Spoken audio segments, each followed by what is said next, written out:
अस्सलाम वालेकुम dear students, my name is Hasan Raza और हम पढ़ रहे हैं क्लास 10th की फ़िज़िक्स।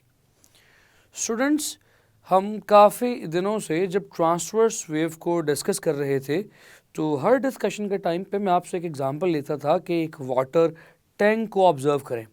जब आप उस वाटर टैंक में कुछ डिस्टर्बेंस क्रिएट करते थे तो मैं आपको वेव्स ड्रॉ करके दिखाता था। तो स्टूडेंट्स, क्या आप जानते हैं कि वाकई एक ऐसा अपरेटस भी है, एक ऐसा एक्सपेरिमेंट भी है जिसमें ऐसे ही वाटर टैंक भी होता है, उसमें वेव्स प्रोड्यूस भी की जाती हैं और वेव्स को ऑब्जर्व भी किया जाता है।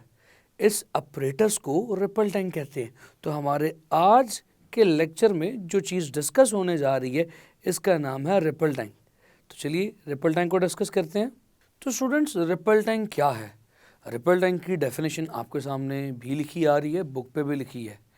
An apparatus used to produce water wave and to study their properties is called as the ripple tank. Students, ये रिपल टैंक आखिर कैसा दिखता होगा और इस रिपल टैंक में क्या क्या चीज़ें इस्तेमाल होती होंगी? इस सवाल का जवाब क्या है, लीजिए आपके सामने। स्टूडेंट्स, ये क्या है? We have got a tank. हमारे पास एक बड़ा ग्लास टैंक है। शर्त ये है कि ये ग्लास टैंक होना चाहिए ओपेक ना हो। ग्लास टैंक है फिल्ड विद वाटर। स्टूडेंट्स, ये ग्लास टैंक आप देख सकते हैं कि हमने ज़मीन पे नहीं रखा हुआ। ये ग्लास टैंक हमने ज़मीन से किसी ख़ास बुलंदी पे रखा हुआ है। तकरीबन इसको ज़मीन से 1/2 मीटर की हाइट पे रखा जाता है। स्टूडेंट्स, इसमें जब वाटर फिल किया जाएगा तो वाटर में डिस्टर्बेंस प्रोड्यूस करने पर वेव्स प्रोड्यूस होंगी। आप जानते हैं, मैं एग्जांपल्स में बहुत दफ़ा ये बात डिस्कस कर चुका हूँ। तो स्टूडेंट्स, उस डिस्टर्बेंस को पैदा करने के लिए कोई ना कोई चीज़ तो मौजूद हो। तो लिहाजा आप देखें, इस रिपल टैंक के अंदर हमने एक वुडन प्लैंक रखा हुआ है। वुडन प्लैंक इसलिए रखा हुआ है क्योंकि ये वुडन प्लैंक एक तो सिंक नहीं करता वाटर के अंदर, इसकी डेंसिटी लेस देन वाटर होती है। और इस वुडन प्लैंक के ऊपर हमने एक मोटर को फिक्स किया हुआ है। That motor is obviously connected with a source of electricity. जब हम इलेक्ट्रिसिटी इस मोटर को प्रोवाइड करेंगे तो इस वुडन प्लैंक का नीचे वाला हिस्सा जो पानी के साथ टच कर रहा है, मोटर की वाइब्रेशन की वजह से पानी में वाइब्रेशन प्रोड्यूस करनी शुरू कर देगा। तो स्टूडेंट्स, होगा क्या, इस रिपल टैंक में एक ख़ास फ्रीक्वेंसी की वेव्स प्रोड्यूस होना शुरू हो जाएंगी because of the vibration of the wooden plank. और वो जो वुडन प्लैंक वाइब्रेट कर रहा है उसकी रीज़न मोटर की वाइब्रेशन है। स्टूडेंट्स, अब यहाँ पे एक बात गौर से सुनिएगा और जहन में रखिएगा। यहाँ पर जो फ्रीक्वेंसी मोटर की वाइब्रेशन की होगी उसी फ्रीक्वेंसी की वाटर में वेव्स प्रोड्यूस होंगी। यानी the frequency of the waves produced in the water is equal to the frequency of the wooden plank और the frequency of the motor. जो वेव्स यहाँ प्रोड्यूस हो रही हैं उन्हें देखेंगे कैसे? स्टूडेंट्स, उनको देखने के लिए नीचे ज़मीन पर हमने एक वाइट कलर का बैकग्राउंड रखा हुआ है। ये कोई भी वाइट कलर की शीट हो सकती है या पेपर भी हो सकता है। अब स्टूडेंट्स, इन वेव्स को ऑब्जर्व करने के लिए ऊपर एक सोर्स ऑफ लाइट या लैंप भी हैंग किया गया। स्टूडेंट्स, ऊपर से लाइट फॉल करेगी, इस वाटर टैंक में, रिपल टैंक में वेव्स प्रोड्यूस होंगी और उन वेव्स का एक इमेज या एक अक्स नीचे वाइट पेपर पर या वाइट स्क्रीन पर बनना शुरू हो जाएगा। हम इस पेपर पर बनने वाली वेव्स को ऑब्जर्व भी करेंगे और कुछ ख़ास प्रॉपर्टीज़ को डिस्कस भी करेंगे। ये प्रॉपर्टीज़ कौन सी होंगी और ये प्रॉपर्टीज़ क्या वाटर वेव्स ओबे करेंगी या नहीं, इन तमाम चीज़ों को डिटेल में डिस्कस करने के लिए चलिए मेरे साथ लाइट बोर्ड की तरफ। तो स्टूडेंट्स, रिपल टैंक के बारे में बेसिक इन्फॉर्मेशन तो अब आपने देख ली कि रिपल टैंक क्या है। रिपल टैंक एक ऐसा अपरेटस है कि जिसमें आप वेव्स को प्रोड्यूस भी करते हैं और उनकी प्रॉपर्टीज़ को भी स्टडी करते हैं। डेफिनेशन में आपको पहले लिखा के दिखा भी चुका हूँ कि the apparatus in which you produce the waves and study their properties is called as the ripple tank। और रिपल टैंक में क्या क्या चीज़ें हैं वो भी आप देख चुके हैं। स्टूडेंट्स, अब सवाल अहम ये पैदा होता है कि इस रिपल टैंक में जो वेव्स प्रोड्यूस होती हैं वो नीचे ब्राइट और डार्क लाइंस की सूरत में कैसे नज़र आती हैं? ये पहला अहम सवाल है। स्टूडेंट्स, ये जो वेव्स प्रोड्यूस हो रही हैं क्रेस्ट और ट्रफ की सूरत में, ये ब्राइट और डार्क स्पॉट्स की सूरत में आखिर क्यों दिखती हैं नीचे? पहली चीज़, आपने ऊपर एक लैंप लगाया हुआ है, उस लैंप से जो रोशनी निकल रही है, गौर से सुनिएगा, वो किसी पॉइंट पर कन्वर्ज हो रही है और किसी पॉइंट पर डाइवर्ज हो रही है। आई नो आपने ये बात सुन तो ली, मगर आपको समझ नहीं आई। समझाता हूँ। याद कीजिए, जब आपने छोटे होते अपनी जूनियर क्लासेस के अंदर बात की थी लेंसेज की, आपने कहा था कन्वेक्स लेंस वो ख़ास किस्म का लेंस है जिसमें से जब लाइट पास करे तो वो लाइट को एक पॉइंट पर फोकस कर देता है, यानी जहाँ पर लाइट को फोकस करता है वहाँ पर एक ब्राइट पॉइंट बनता है। ये अमल किसका अमल है? ये अमल कन्वेक्स लेंस का है। इस लेंस को कॉन्वेक्स लेंस कहते हैं। तो स्टूडेंट्स, यही कुछ अमल वाटर में पैदा होने वाले क्रेस्ट और ट्रफ भी कर रहे होंगे। कैसे? जब लाइट इन क्रेस्ट्स पे फॉल करेगी तो ये क्रेस्ट कन्वेक्स लेंस की तरह लाइट की रेस को एक पॉइंट पर फोकस करेंगे और जहाँ पर लाइट की रे फोकस होगी वहाँ पर एक ब्राइट लाइन बन जाएगी कुछ इस तरह से, और जहाँ पर अगला ट्रफ आएगा, ट्रफ एक डाइवर्जिंग लेंस के तौर पर काम करेगा। डाइवर्जिंग लेंस क्या करता है स्टूडेंट्स? वो लेंस कुछ इस तरह का होता है, यानी देखें ये लेंस दिख भी क्रेस्ट की तरह का रहा है और ये लेंस दिख भी ट्रफ की तरह का रहा है। जब इस पर लाइट फॉल करेगी तो ये लाइट को बिखेर देगा। कैसे बिखेरेगा? ये लाइट को स्प्लिट कर देगा। इसी अमल को डाइवर्जेंस कहते हैं। स्टूडेंट्स, ये जो लाइट डाइवर्ज होगी ना, ये जो लाइट बिखरेगी, ये लाइट असल में मिलकर इसी क्रेस्ट के पॉइंट पर एक और ब्राइट स्पॉट बनाएगी और यहाँ पर कोई लाइट फॉल नहीं कर रही, तो यहाँ पर एक डार्क एक पैच या डार्क स्पॉट बन जाएगा। So here will be the dark spot. यही काम ऊपर ट्रफ में हो रहा होगा। तो स्टूडेंट्स, ये लेंस कौन सा लेंस है? इसे डाइवर्जिंग लेंस भी कहते हैं या कॉनकेव लेंस भी कहते हैं। तो ये हमारी वेव में पैदा होने वाले ट्रफ किसका काम करेंगे? कॉनकेव लेंस का काम करेंगे और यहाँ पर कोई लाइट फॉल नहीं होगी, लिहाजा एक गैप या एक डार्क हिस्सा आ जाएगा। अगला क्रेस्ट और अगली ब्राइट लाइन, अगला ट्रफ डार्क लाइन, फिर अगला क्रेस्ट अगली ब्राइट लाइन। तो इस तरह से आप डार्क और ब्राइट लाइंस को आगे की तरफ ट्रेवल करता हुआ देखेंगे।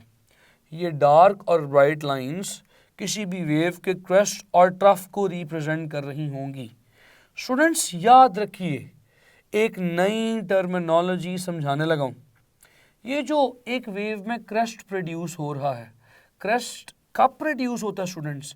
जब इस वेव में तमाम मीडियम के पार्टिकल्स का मोशन अपवर्ड हो। आपको मैंने एक क्वेश्चन भी करवाया था, up and down motion of the leaf. उसमें आपने कहा था कि अगर ऊपर और नीचे की तरफ लीव मूव कर रहा हो तो वह वाइब्रेटरी मोशन है। ये एग्जाम्पल यहाँ पे कोट करने का मकसद था कि यहाँ पे पार्टिकल्स की अप एंड डाउन मोशन होती है। तो स्टूडेंट्स, क्रेस्ट बनता ही तब है जब all the particles are in the upward state of vibration, और ट्रफ स्टूडेंट्स बनता ही तब है जब तमाम particles downward state of vibration में हो। तो स्टूडेंट्स, एक क्रेस्ट में तमाम के तमाम पार्टिकल्स मीडियम में होंगे, वो अपवर्ड या हायर स्टेट ऑफ मोशन पे हैं। तो याद रख लीजिए, वेव का वो हिस्सा जहाँ पे तमाम पार्टिकल्स एक ही साथ मौजूद हों उसे वेव फ्रंट कहते हैं। क्या कहते हैं उसे स्टूडेंट्स? Wave front. इस एतबार से क्रेस्ट भी एक वेव फ्रंट है क्योंकि उसमें तमाम पार्टिकल्स हायर पोजीशन पे हैं, और ट्रफ भी एक वेव फ्रंट है क्योंकि उसमें तमाम पार्टिकल्स एक लोअर पोजीशन पे हैं। तो वेव फ्रंट की डेफिनेशन ये नहीं है कि तमाम पार्टिकल्स अगर अपवर्ड पोजीशन पे होंगे तो वेव फ्रंट होगा, नहीं। तो वेव फ्रंट की सिंपल डेफिनेशन ये है, वेव का वो हिस्सा जहाँ पर तमाम पार्टिकल्स एक जैसी स्टेट पर हों। जैसे कि एक पूरे का पूरा क्रस्ट एक वेव फ्रंट है, पूरे का पूरा ट्रफ एक वेव फ्रंट है, अगला क्रस्ट अगला वेव फ्रंट होगा, अगला ट्रफ अगला वेव फ्रंट होगा। तो वेव फ्रंट को डिफाइन किया जा सकता है, आपसे पूछ सकता है examiner, so portion of the wave where all the particles are in same state of vibration, जहाँ पे तमाम पार्टिकल्स की स्टेट ऑफ वाइब्रेशन एक जैसी हो वो वेव फ्रंट कहलाएगा। So crest is a wave front, trough is a wave front. तो स्टूडेंट्स यहाँ पर ये जो लाइंस शो हो रही है ये एक क्रेस्ट को शो कर रही है, और ये बीच में जो खाली लाइन है ये जो डार्क हिस्सा है ये ट्रफ को रिप्रेजेंट कर रहा है। तो ये क्रेस्ट और trough are also regarded as wave fronts. तो स्टूडेंट्स ये लाइंस असल में वेव फ्रंट्स ही को रिप्रेजेंट कर रही हैं। तो आप इस रिपल टैंक में वेव फ्रंट्स को आगे जाता दिखाई दे सकते हैं, देख सकते हैं। स्टूडेंट्स इसी तरह से आप ये भी पढ़ चुके हैं कि इन प्रोड्यूस होने वाली वेव्स की फ्रीक्वेंसी किस पर डिपेंड करती है। मैं आपको बता चुका हूँ कि इन तमाम पैदा होने वाली वेव्स की फ्रीक्वेंसी ऑफ वाइब्रेटर पर डिपेंड करेगी। जितनी ज़्यादा स्पीड से वाइब्रेटर, वो जो मोटर है वो वाइब्रेट कर रही होगी, जितनी ज़्यादा स्पीड से वो प्लैंक, वो लकड़ी का तख्ता वाइब्रेट कर रहा होगा, उतनी ही स्पीड से ये पानी में वेव्स भी प्रोड्यूस हो रही होंगी, यानी कि फ्रीक्वेंसी ऑफ द वेव भी वही होगी। तो स्टूडेंट्स यहाँ पर एक पॉइंट जहन में रखिएगा, the frequency of the wave is equal to the frequency of vibrator. So frequency of wave is equal to the frequency of vibrator। Vibrator भी कह सकते हैं इसे, ऑसिलेटर भी कह सकते हैं। स्टूडेंट्स यहाँ पर जो वेव्स प्रोड्यूस हो रही हैं, ये जो वेव फ्रंट्स प्रोड्यूस हो रहे हैं, they are straight wave fronts. इन्हें स्ट्रेट वेव फ्रंट्स भी कहते हैं, इन्हें प्लेन भी कहते हैं, क्योंकि ये लंबाई के रुख में है। जिस तरह से लकड़ी का तख्ता या प्लांक रखा हुआ है उसी सूरत उसी डायरेक्शन में वैसे ही आगे जा रहे हैं। लेकिन स्टूडेंट्स स्ट्रेट के अलावा यहाँ पर सर्कुलर वेव फ्रंट्स भी पैदा किए जा सकते हैं। सर्कुलर वेव फ्रंट्स कैसे पैदा किए जा सकते हैं?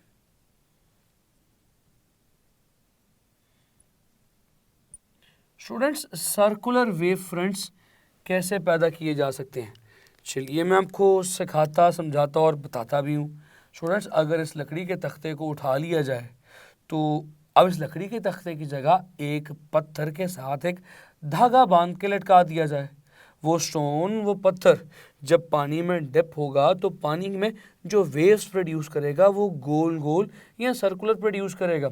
तो सर्कुलर के केस में जो वेव प्रोड्यूस होगी वो कुछ इस तरह से होंगी।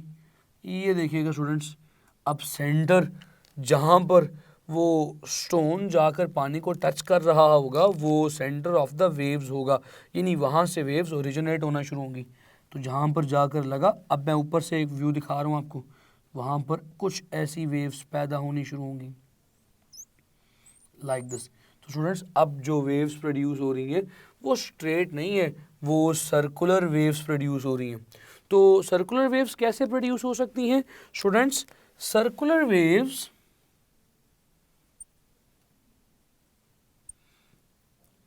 Can be produced by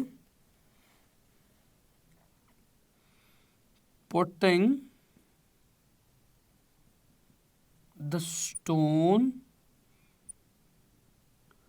into water instead of plank. वो प्लैंक, वुडन प्लैंक की बजाय अगर आप एक स्टोन को वाटर में डिप कर देंगे, डाल देंगे, उसकी वाइब्रेशन से जो वेव्स प्रोड्यूस होंगी they will be in the circular nature, वो सर्कुलर नेचर की वेव्स प्रोड्यूस होंगी।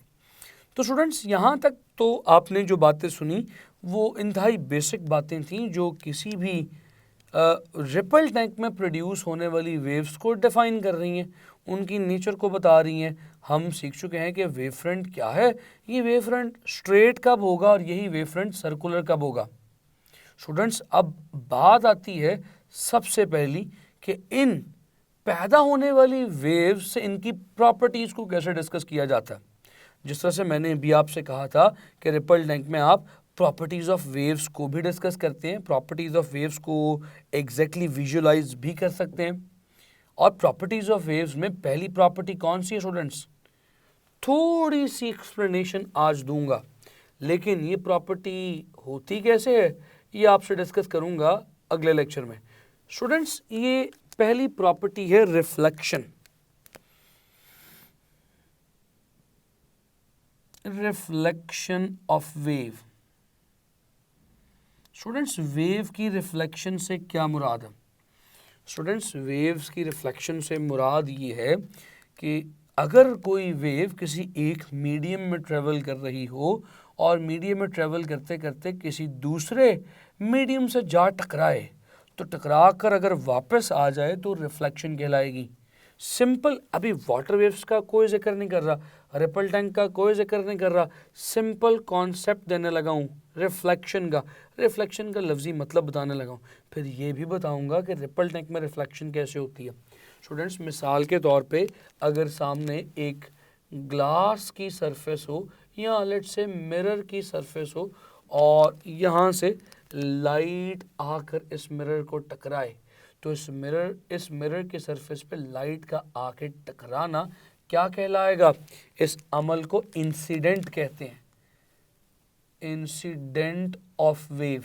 और इसके टकराने के बाद क्या ये मिरर ग्लास, ये जो मिरर है लाइट को एब्जॉर्ब कर जाएगा?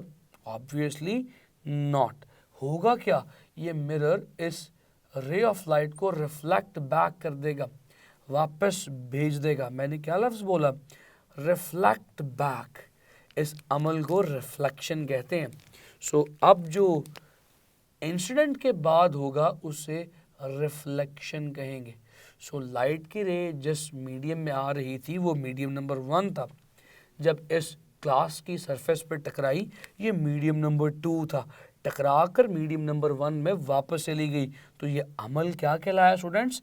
रिफ्लेक्शन। तो रिफ्लेक्शन की डेफिनेशन क्या है स्टूडेंट्स?